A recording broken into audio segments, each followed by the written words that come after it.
అందరికీ నమస్కారం. మన ఈ మధ్య నిజామాబాద్‌లో మేము సంక్రాంతికి వస్తున్నాం ఈవెంట్ చేయడం జరిగింది. అది నిజామాబాద్ పట్టణంలో ఫస్ట్ టైం. ఇంతకుముందు ఎప్పుడు మన దగ్గర సినిమా ఈవెంట్స్ పెద్దగా జరగవు. అప్పుడు ఒకసారి ఫిదా సక్సెస్ మీట్ ఒకటిసారి పెట్టాము. మళ్ళీ సంక్రాంతికి వస్తున్నాం చేసాం. అంటే ఆ నిజామాబాద్‌తో నాకున్న అనుబంధం అలాంటిది. నిజామాబాద్ జిల్లా వాసిగా అక్కడ ఈ సినిమా ఈవెంట్ చేయాలని చేయడం జరిగింది. పోతే ఆ ఈవెంట్‌లో నేను మన కల్చర్‌లో ఉండే మన దావత్ గురించి, మటను, తెలగలు గురించి సంబోధించాను. నేను ఆ మాటలల్లో తెలంగాణ వాళ్ళని నేను అవమానించానని, తెలంగాణ హేళన చేశానని కొంతమంది మిత్రులు కామెంట్స్ చేసి సోషల్ మీడియాలో పెట్టారని తెలిసింది. నా ఉద్దేశం అదే స్పీచ్‌లో లాస్ట్‌లో చెప్పడం జరిగింది. తెలంగాణ మన కల్చరు, మన దావత్తు నేను మిస్ అవుతున్నాను. సంక్రాంతికి 2 సినిమాలు రిలీజ్ అయ్యాక మన తెలంగాణ కల్చర్ దావత్‌ని నాకు చేసుకోవాలని ఉందని. సో, మన కల్చర్‌ని అభిమానిస్తాను నేను. అదే అర్థం చేసుకోకుండా దాన్ని కొందరు సోషల్ మీడియాలో రాద్ధాంతం చేస్తున్నారని తెలిసింది. నిజంగా మీరందరూ ఆ మాట వల్ల ఏదైనా హర్ట్ అయి ఉంటే నన్ను క్షమించండి. ఎందుకంటే నా ఉద్దేశం అది కాదు. ఎందుకు చెప్తున్నానంటే, నేను నిజామాబాద్ జిల్లా బాన్సువాడలో ఫిదా అనే సినిమా షూటింగ్ చేసి ప్రపంచవ్యాప్తంగా ఆ ఫిదా సినిమా ఎంత అప్లాజ్ వచ్చింది. భానుమతి క్యారెక్టర్కి, మన తెలంగాణలో ఉండే కల్చర్కి ఆ సినిమా ఎంత ఒక ఫ్యామిలీ ఎమోషన్స్కి ఎంత విలువ ఇస్తామనేది చెప్పడం జరిగింది ఆ సినిమాలో. అది ప్రపంచవ్యాప్తంగా ఫిదా సినిమా ఎంత పెద్ద హిట్ అయిందో మీ అందరికీ తెలుసు.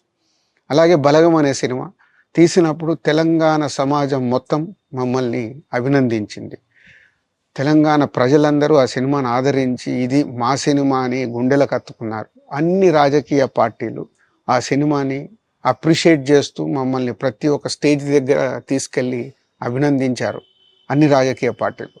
సో, ఒక తెలంగాణ వాసిగా ఒక తెలంగాణని అభిమానించే నేను తెలంగాణని హేళన చేస్తానని ఎలా అనుకున్నారో నాకు తెలియదు. పోతే దాంట్లో ఏదైనా మీ కమ్యూనికేషన్‌లో తప్పుగా అర్థమైంటే నన్ను క్షమించండి. మీ మనోభావాలు ఆ కొందరు ఎవరైతే దెబ్బతిన్నాయని అనుకుంటున్నారో వాళ్ళందరికీ నా విజ్ఞప్తి, మీ మనోభావాలు దెబ్బతింటే నన్ను క్షమించండి. ఇప్పుడు నేను ఒక సినిమా ఇండస్ట్రీ ఫెటర్నీ నుంచి ఎఫ్‌డీసీ చైర్మన్‌గా అయ్యాను. సో, మీ అందరికి తెలుసది. సో, ఇటు సినిమా ఇండస్ట్రీకి, అటు ప్రభుత్వానికి మధ్యలో ఉంటూ సినిమా ఇండస్ట్రీకి అవసరపడ్డట్టుగా నేను అన్ని సహాయ సహకారాలు చేస్తూ ఈ హైదరాబాద్లో హెల్దీ వాతావరణము, తెలుగు సినిమాకి, తెలంగాణలో అభివృద్ధి చెందాలనుకునే యువతకి అందరికీ నేను ఉపయోగపడేలాగా ఉండాలి.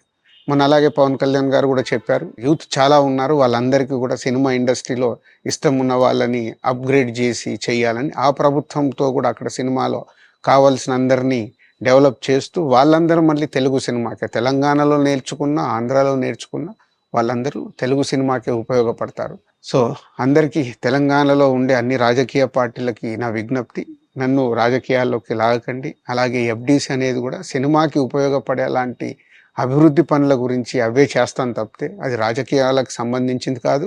ఎఫ్‌డీసీ కానీ, నేను కానీ సినిమాలకే ఉపయోగపడతాము. ఇది అన్ని రాజకీయ పార్టీలు అర్థం చేసుకొని ఫర్దర్‌గా నన్ను ఇలాంటి అవసరం లేని వీటిలోకి లాగకూడదు అని మీ అందరికీ, అన్ని రాజకీయ పార్టీలకు నా విజ్ఞప్తి.